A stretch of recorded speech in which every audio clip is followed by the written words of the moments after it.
Halo semua, selamat datang dalam dokumenter sejarah sastra Indonesia pada periode 1945 sampai 1953. Mari kita belajar mengenal dan mencintai sastra sebagai bagian dari jati diri kita. Dalam video pembelajaran ini, kita akan menyusuri jejak sejarah sastra Indonesia dari masa kondisi sosial, perkembangan sejarah sastra, ciri-ciri karya, tokoh-tokoh sastra, dan yang terakhir, bagaimana pengaruh karya sastra berkembang. Sebelum materi ini dimulai, mari kita berkenalan dengan anggota kelompok kami. Yang pertama yaitu Nova Widya Sabila dengan NIM akhir 017, Nur Alia Zahro Mahfuza dengan NIM akhir 018, Griselda Naila Zahra dengan NIM akhir 063, dan yang terakhir Anindya Syifa Aulia Syakira dengan NIM akhir 068.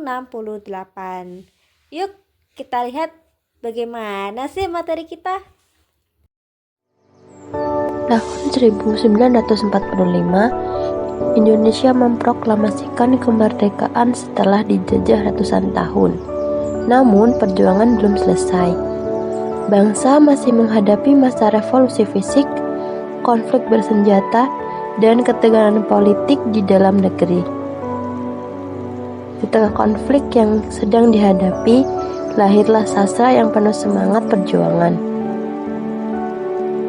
Periode 1945 sampai 1953 dikenal sebagai periode sastra revolusioner karena karya sastra saat itu menggambarkan semangat, harapan, dan kekecewaan terhadap bangsa.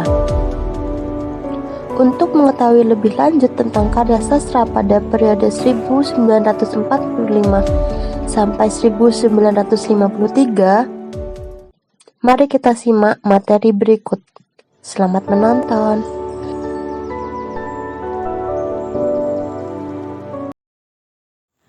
Baik, yang berikutnya adalah kondisi politik Indonesia dan perkembangan sastra Indonesia periode 1945 sampai 1953. Periode 1945 sampai 1953 menjadi masa penting dalam sejarah Indonesia. Ditandai oleh proklamasi kemerdekaan dan munculnya Angkatan 45, kelompok sastrawan yang membawa semangat baru pasca kemerdekaan. Hairil Anwar menjadi tokoh sentral yang memelopori pembaruan bahasa puisi Indonesia dari yang formal menjadi lebih ekspresif dan hidup. Puisinya seperti Persetujuan dengan Bung Karno menunjukkan dukungan terhadap perjuangan bangsa, meski ia juga sempat menuai kontroversi karena tuduhan plagiarisme. Angkatan 45 tidak memiliki organisasi formal, namun mereka memiliki visi yang kemudian dirumuskan dalam Surat Kepercayaan Gelanggang pada tahun 1950 sebagai landasan pemikiran seni mereka. Hairil menginspirasi banyak penulis, seperti Asrul Sani dan Rifai Apin di bidang puisi, serta Idrus dalam prosa. Media seperti majalah Gema Suasana dan Siasat menjadi wadah penyebaran gagasan mereka. Meski sempat dianggap sebagai kelanjutan pujangga baru, tokoh seperti H.B. Jasin dan Sitomorang menegaskan kekasan Angkatan 45. Kritik dari kelompok kiri terhadap angkatan ini pun dibantah Jasin lewat esainya pada tahun 1952 yang menegaskan posisi Angkatan 45 sebagai generasi sastra yang membawa pembaruan fundamental.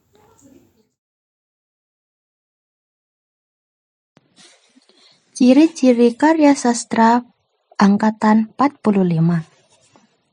Pada periode 45, sastrawan meninggalkan gaya romantis dan idealis. Sastra pada periode 45 dipengaruhi oleh keadaan sosial politik Indonesia yang sedang mempertahankan kemerdekaan melalui revolusi nasional. Adapun ciri-ciri sastra pada periode 1945 sampai 1953. Yang pertama, bersifat realisme. Sastrawan bebas dalam mengekspresikan ide-ide mereka dalam bentuk puisi, cerita pendek, maupun prosa. seperti contoh puisi karya Chairil Anwar yang menggunakan bahasa secara ekspresif untuk menyampaikan emosi dan pemikiran yang filosofis. Dan yang kedua, bersifat individualisme. Sastrawan mengekspresikan sudut pandang pribadi tanpa takut terhadap norma. Mereka menggunakan karya sastra sebagai wadah untuk mengkritik korupsi, ketidakadilan yang menjadi dasar pondasi dalam membentuk identitas budaya Indonesia. Yang ketiga, ekspresivitas yang tinggi. Sastrawan menulis dengan ekspresi dan emosi.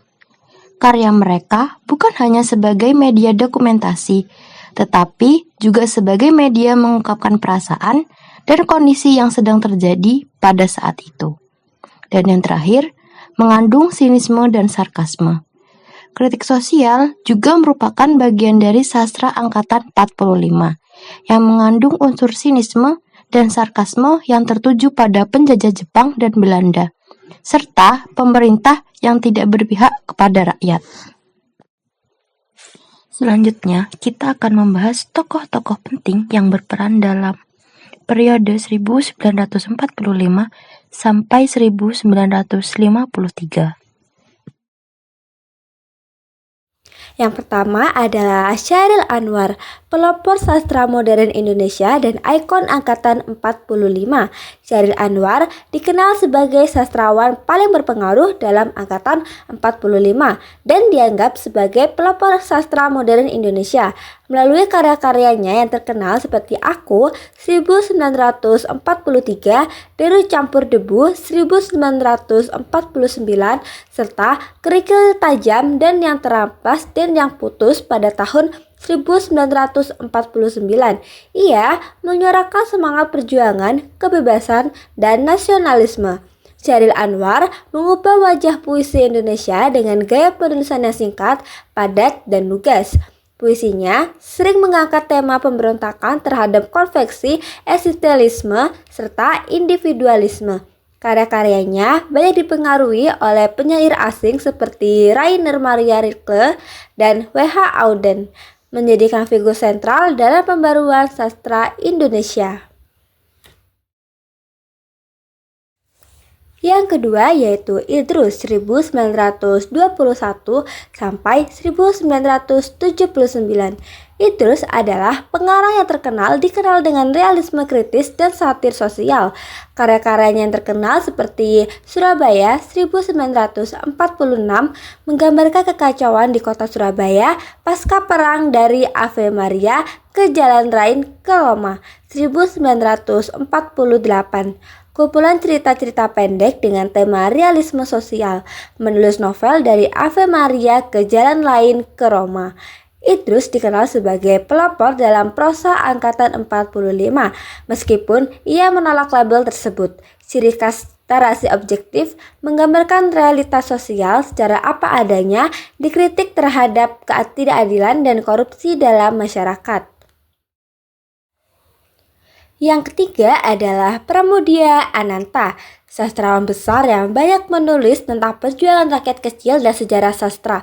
Karya-karyanya terkenal seperti Kranji dan Bekasi Jatuh 1947, Perburuan 1950, kisah seorang perjuangan yang melarikan diri dari penjara Jepang. Meskipun lebih dikenal di periode berikutnya, karyanya seperti Keluarga Gerilya mulai ditulis pada masa ini, mencerminkan perjuangan rakyat kecil di Indonesia. Ciri khasnya berpihak kepada rakyat kecil dan kaum yang tertindas, menggunakan pendekatan realisme sosial. Karya-karyanya sering dilarang oleh pemerintahan karena kritik sosialnya yang tajam. Yang keempat yaitu Asrul Sani 1926 sampai 2004. Selain sebagai sastrawan, ia juga seorang dermawan dan pembuat film. Karya-karyanya yang terkenal, seorang penyair yang juga menulis prosa. Karyanya seperti Tiga Menguak Takdir menunjukkan kolaborasi dengan sastrawan lain dalam menggambarkan kondisi sosial pada saat itu. Tiga Menguak Takdir yaitu 1950 bersama Syahril Anwar dan Rival Apin. Ciri khas yang menggunakan simbolisme dan ekspresi puitis mengangkat tema perjuangan dan eksistensialisme. Yang kelima yaitu Rifai Apin 1927 sampai 1995. Terkenal dengan karyanya yang juga berkontribusi dalam Tiga Menguak Takdir. Ia menyoroti tema-tema perjuangan dalam karya-karyanya. Ciri khasnya eksperimental dalam gaya dan struktur puisi, sering menggunakan metafora yang kuat.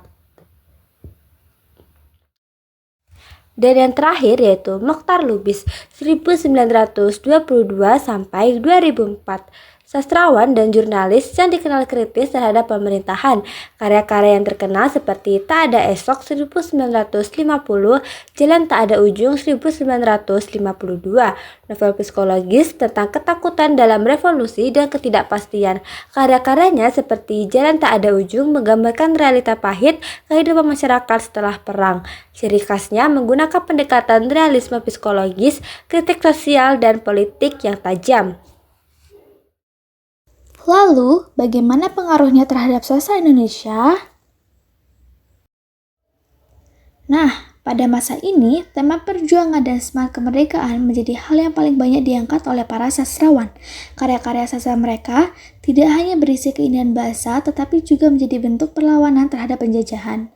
Nilai-nilai seperti heroisme, pengorbanan, dan nasionalisme sangat kuat terasa dalam puisi maupun prosa yang ditulis saat itu. Yang selanjutnya adalah perkembangan puisi.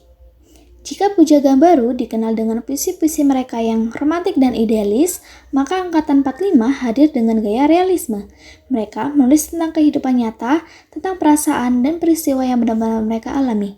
Gaya puisi mereka pun dipengaruhi oleh ekspresionisme sehingga bentuknya lebih bebas, tidak terikat aturan dan penuh luapan emosi.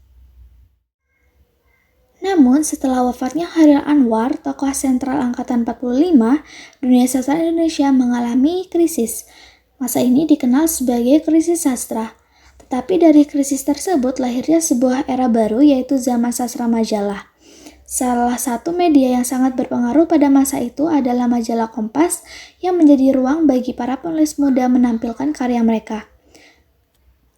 Karya-karya seperti puisi, cerpen, hingga esai semuanya disebarluaskan melalui media cetak.